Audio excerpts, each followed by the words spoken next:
Introducing to you all on this beautiful day. It's a beautiful day wherever you are. We got my guy Rashawn Smalls and Amanda Hochul. I know I said that wrong.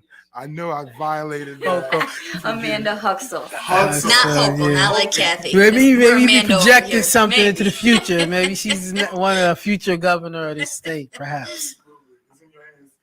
No, thank you, brother. Always, man, a pleasure, man, to be here at Fire 716. I'm here today. We're going to talk a little bit about some of the projects we've been involved in Niagara Falls, helping to create health equity and addressing some of the health disparity issues in Niagara Falls. But today I'm here with my coworker, Amanda.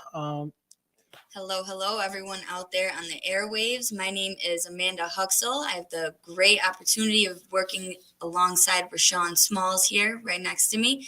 We're going to get into a little bit of roles. So I am the Reality Check Program Manager for Tobacco Free Area Niagara, meaning that I get to work with youth and young adults in this effort to reduce tobacco use, prevent the next generation from becoming the next customers, and ultimately, supporting and standing alongside communities to improve just the health and well-being of people and the environments that they live in. And so, yeah, and I should preface this by saying also that I am the program manager for Advancing Tobacco-Free Communities, and part of the work that we do is tobacco-related. Amanda mentioned that she works with youth. My particular role as a program manager is about working with businesses, elected officials, property managers, work sites to promote smoke-free living. And today we're going to talk a little bit about what that looks like and how that works in Niagara Falls. Yeah. So yeah, no, cool. So yeah, again, thank you. So I mean, I just want to start with some of what we have done, and I think it's important here. We talk about we typically have an event every May, which we did in Niagara Falls, with one of Niagara Falls' own, Brian Archie, my brother. People tend to mistake us as being brothers, and but I'm in good company. Whenever I'm in Niagara Falls. But we happen to have did an event for No Menthol Sunday at one of the local churches here, which is an event. No Menthol Sunday is an annual event where we bring to the community information about how the tobacco industry targets and markets tobacco-related products, specifically menthol. Mentholated products, i.e. Newports, i.e. Cools, to our community. And I don't know if the listening audience knows that 85% of black people who smoke actually use mentholated tobacco products. Again, Cools, Newports, Senecas, right? And so, and I don't know if the audience knows this either, if that 45,000 black people die a year in this country. 45,000 black people die in this country every year as a result of tobacco-related causes. And what's crazy is that as you became a part of the Fire 716 conversation, not saying that I don't agree with the method. I understand the strategy, and I realize that number one, breathing is relaxing. Yes. So you take breathing relaxing, then you add this sensation or soothing of menthol. Now, menthol, I use it on my little scrub. Yeah, no, menthol in itself is good. It's good, but then they tag along this tobacco piece to it, which is literally killing us. And every time that as a relative who still smokes, I just like, dag, like the benefit of which you have is your breathing, which is a positive. Menthol is not the killer, but this tobacco piece of it is really doing damage to you. And it's like, I told somebody recently, I want to smoke. I said, just breathe. Just breathe. Yes. And the interesting thing when you talk about the menthol piece, right? And how one of the things is menthol makes it easier to start smoking, but it makes it exceptionally hard to quit. So it makes it easier to start, but exceptionally harder to quit. And part of it is that it gives you that cooling sensation in your throat. So you're ingesting poison, you're inhaling poison, and you don't really know how much you're inhaling because it just feels cool and it feels good. Yeah. So because that deception there that it is good for you or feels good, you consume more and it causes greater harm and greater damage. Thus, we have this preference, this this preference for that flavor, which is a manipulation by the tobacco industry to get us to consume it more and more. In the origin story, I just like to continue, this cooling sensation, the way it's portrayed in the narrative that these tobacco industries gave this product, specifically menthol cigarettes. In the early 1900s, the first menthol cigarette was actually created by accident. Wow. Because there was a man, and the nickname they gave him is Spud. So Spud was sick and he was feeling bad. He was congested, things like that. So he added the menthol crystals because menthol, it's a crystal form, or it comes from the plant, a mint plant. So he added it into his tobacco. And so again, like now we look and it has this connotation that it's fresh and it's cool. And so that was manipulatively put into that menthol narrative when they were marketing and trying to promote the product, that it's, safer, it's healthier, because of that ability that it has to open up your airways. Opening it up in the wrong way to then ingest, more nicotine and whatnot, but they kind of play on that healthy, fresh, cool narrative that now we see. They're doing the same thing with the e-cigarettes, correct, that healthier alternative. So they kind of undermine all of their strategies and their products with this underlying narrative, that it's healthier, or this way is safer, or is more refreshing. So really just a play off on people's lives and health, really. And over this weekend, I put a post on Facebook. I see something that I probably should have called CPS for, because I watched a young lady. She could be no more than 6 or 7 years old, and I heard this young lady say next to her, she said, "Oh, don't do that here." I don't go over to do what? She had a vape, and so me being the parent, but you also understand that I'm a 6'5" male, and to go find somebody to go tell somebody to go approach this young lady to grab it. But before I could do so, I seen her mom let the young lady hit the vape. Then her mom hits the vape and put it in her pocket. I said, "Oh, you sanctioned this?" Like, so it's like this feeling or this cool, this menthol situation. Oh, it's good for me. I feel better, and my kids can do it too. But here you go, setting an addiction in place. And it's interesting that you brought up. Amanda spoke to the history, right? There was a time with cigarettes, right, where the tobacco industry promoted filters, right? There was a time when filters weren't in cigarettes. They added filters and promoted it as a healthier alternative to filterless cigarettes. So now you see the shift today with vaping, right? Today, vaping is being promoted as a healthier alternative to combustible cigarettes, right? And so now you find parents allowing kids, right, to smoke, or even giving it to them. And hey, this is safer.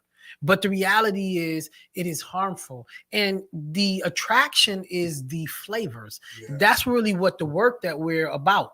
And we have a campaign called It's Not Just. It's Not Just campaign it speaks to the injustice. It's Not Just, it speaks to the injustice of how the tobacco industry markets menthol and flavors in general to the African-American community, to communities of color. And thus you find, again, where 85% of blacks who smoke use mentholated tobacco products, right? And also this high, this death rate and disease rate in communities of color as a result of tobacco-related disease and illness. It's not a coincidence. Not at all. And I think that the marketing of it, marketing is a key part of this, because it's like, it's aimed toward us. And I'll say this, I said this, watch this show, I won't say it because they're not paying, but it just showed me how, when I look at the corner stores and look at these places, that there's always a corner store, there's always, alcohol, but it's every couple of blocks here. Yes. So the advertisement is so consistent that we see everywhere that it becomes, oh, this is just what we do. This is the norm, but I don't see that same aggression in other areas or outside the urban communities. Great point. I don't see it as much. That's a great point. And they focus, so that intentional marketing, flooding neighborhoods, low income, low education, Black and brown communities, LGBTQ plus communities, youth in general, right? They know that the people who can least afford to smoke, that's who they have their target. That's who they have their eyes on. And we talk about, young people with vaping and e-cigarettes and all of that. That's not far off. So what you're seeing in this community, it's all across the country right now. In 2022, 2.5 million high school and middle schoolers currently use e-cigarettes. And so we talk about, the normalization, how it's marketed. All of these e-cigarettes that are being used right now, they look cool. They look attractive. And so the more you see it, the more it's in your face. All of the advertisements you're talking about going in the stores, all of the bright colors, the bright packaging, all of that is done so very, very strategically, purposefully to attract the eyes, to make it normal, to make it look cool, healthy, whatever that narrative is. They never want to put the negatives of it, right? Because then people won't buy it. They won't have customers. And so what is happening now, or what's going to be happening in retailers across the state, is big tobacco companies are going to be held accountable. So there will be what we call corrective statements. So the truths about the dangers and issues of tobacco. Rashawn said it, smoking related illnesses are the leading cause of preventable death. And so messages like that and the education will be posted. Stores are mandated to post in New York State, those corrective signs so that customers and store goers, when they go into those stores, those messages aren't normal anymore. They're not just seeing the bright colors, the bright packaging. They're now seeing that up close and personal, just as big as the advertisements, the health effects and the truth. Debunking all of the misinformation that big tobacco really puts out there to try to keep people addicted and get new customers. And that's a great point. Those corrective statements, right? Having those as visible as possible is a reason why that needs to be there. A lot of some of the research suggests that in communities of color throughout large cities in this country, there's 7 to 10 times more tobacco advertisement. So when you walk through Niagara Falls, right, any one of the streets where there's corner stores, you see that advertisement visible. Tobacco industry pays to have that advertisement there.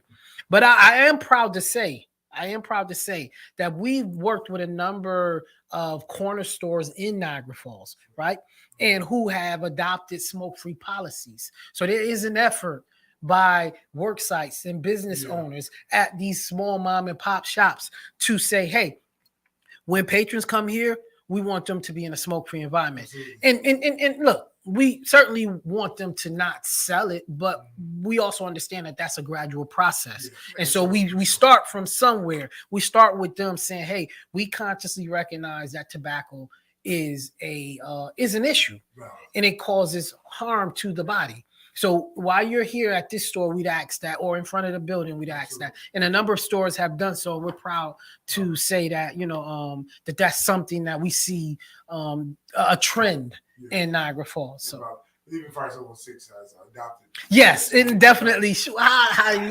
We should have led off with that right there. You was actually one of the first businesses in the city to adopt a smoke-free policy. And I mean, if you can, why did you feel that was important to support that on us? I am one for I say this all the time, mentally, spiritually neutral territory. No one should be offended by an atmosphere when you show up or when you leave. If you show up, what I do here, we service the community. So if the pastors show up at 2:00 and you leave, you just left at 1:59. The atmosphere shouldn't be so crazy that he just can't come in and execute. Got you. Number two, for health purposes, for sure. Now I have kids, I have children. They're here at times. So secondhand smoke is a real thing. It is my goal, and I hope that we make sure that we're doing our best for our bodies overall. It's just my views. So when you come into this atmosphere, you shouldn't be offended by any smoke, whether it be vape, whether it be any herbal, whether it be tobacco. When you come into this place, it should be refreshing. It should be a as they said, menthol, a cooling mint. Yeah, no. But we want to be cool here. We actually cool without the menthol. Yeah, I used to smoke a long time ago. I quit years ago. Hats off to you. Congrats. And it's like, what's the point? for me, it was like, this isn't really beneficial to me. And then I learned, like I said before, through yoga classes in college, you can really just breathe. Mm-hmm. If you just learn to you can breathe without the poison. Yes. You walk outside your job and go stand outside in the cold and just take a moment just to breathe, Mm-hmm. you'll be okay. Yes, You'll yes, relax. And you yes, go back in yes. versus using this tool. Mm-hmm. Matter of fact, I'm in trouble. My wife, yeah. Well, let It's me say this. personal. Hold on. It's So let me personal say for this all too, of us though. here. My wife smokes, My father and I don't know if does. that's what you were going to say, but my wife smokes, and the reality is this, though, brother. Like, and it's sometimes I can come off as judgmental, Mhm. but that's not my intent. Absolutely. I have a sense of compassion because I know it is an addiction. Yeah. It is a challenging. Nicotine is one of the most addictive substances. Sure. Now she doesn't smoke in the house, Right. and that's our personal policy Mhm. because we have a son, and she knows I just can't tolerate the Yeah. smell. Right. And when my wife was like, she had got the a vape situation. Got you. And I literally told her, I said, what's the purpose? I said, I can help you calm down. Like, have you ever taken the moment just to breathe? Take a moment just to step outside, and the way that you would inhale this, or you would take it, you would suck in this air and breathe it out. Do that independently. And she's like, oh, she fought me for a little bit. But you're right, absolutely, because you're using this method that's not required. Mm-hmm. If you just take time to take a breath and to breathe and to relax, you'll be okay. Mm-hmm. You can handle the next phase of the day or whatever. So that's where I was going with that. No. That's a great point. And I want to ask you, do you notice any particular flavor she uses? Off grip, I'm not sure. Mm-hmm. But the flavor, like I said earlier, it was a setup. Now, menthol has been a strategy for a long time. Yes. Right. But to get into the hookah lounge situations, Mm-hmm. it was a setup of flavor. So now you're breathing this for this flavor, but behind this flavor is that addiction addiction waiting. piece. Yes. Right. And it's just, don't get me started. I don't want to say nothing too far. You got to go home, right? Rightfully Yeah. so. Like, for example, like, I'm not in addiction. It's crazy. Nobody cares what flavor crack is because of the behind the scenes of what it does and the effect of it. And it's like the method to use this strategy is heartbreaking because, like I said, the kids, they're not thinking of a long-term effect. We hip in the moment. Oh, this is They nice. were told it's fine. It's fine. just water It's vapor. just water vapor. It's just steam or flavor. No. Right. But inside the thing is thing that can destroy your esophagus, give you cancer, and all this long-term effects. And we don't take that into consideration. And I think that is just, I thank God for you all being willing to have this conversation and to be present. And it's not, beating a dead horse, but it is informing the people. Listen, there's consequences to this. And my goal isn't to try to force you to stop, but to make you aware. Yes. And we always really prioritize that. Like, we are not against smokers. We're not Right. against business Thank you. owners. Our goal is to combat big tobacco for what they have done, hold them accountable. For sure. They've normalized it to a point where, it's everywhere. For sure. From the litter on the ground to the ads in the stores, it's everywhere. And if we can day by day make it a little bit better, picking up the litter or trying to work with business owners and work with people to just keep spreading that education and that information, and not make it about them. Hold that industry accountable, Yeah, for sure. because they're the ones flooding the neighborhoods with it, making it accessible. We have to put the blame back onto them. Let us know how people can support you, how they can tap into what you guys going on, any events coming up that you got planned. Yeah, no. Well, first of all, I always want to encourage people to call New York State's Smokers Quit line. You can dial 1-866 New York Quits. 1-866 New York Quits. There, when you contact that, when you call that number, you have access to a number of services, cessation services, that could be very, very important to your quit attempt. And secondly, my contact information is rsmalls@caiglobal.org. rsmalls@caiglobal.org. You can get involved by just reaching out. We are looking for community champions to go out and do some of the work of educating communities, making them more aware of how tobacco industry is targeting our community.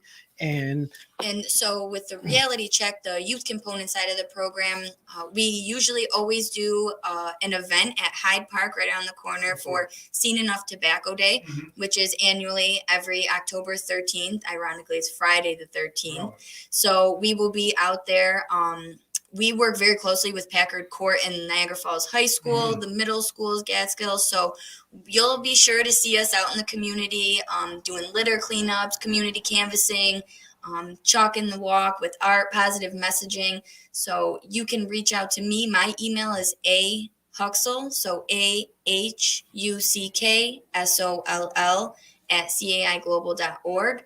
And you can, if you go on Google, we are on Instagram. We're very active and live on there. So we are, if you type in reality check for tobacco-free area Niagara, we should be right up at the top of that search bar. Listen, it's Fire 716, man. Conversation with Cai Global. We'll take a quick break. We'll come back in just a few moments. We're on Fire 716, Big Frank in the morning. All right. Thank you, brother. We gonna do 15 minutes. 15 minutes with this one. All right. You know, what's 20? But no, we're good. We're fine. We're fine. No problem at all. Mm-hmm.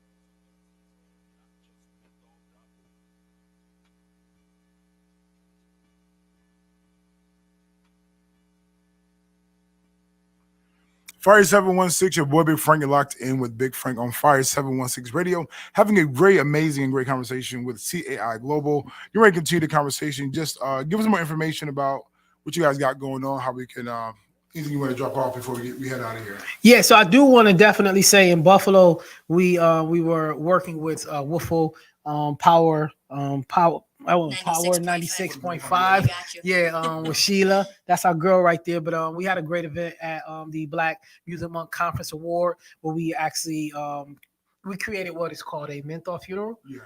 We had the casket, we had the eulogy. Try to feed some of that information to you. But it was, even though it was symbolic, it was our effort to say that our community has had enough with menthol, and so we buried menthol figuratively. And the goal ultimately is at some point to bury it legally in the state of New York.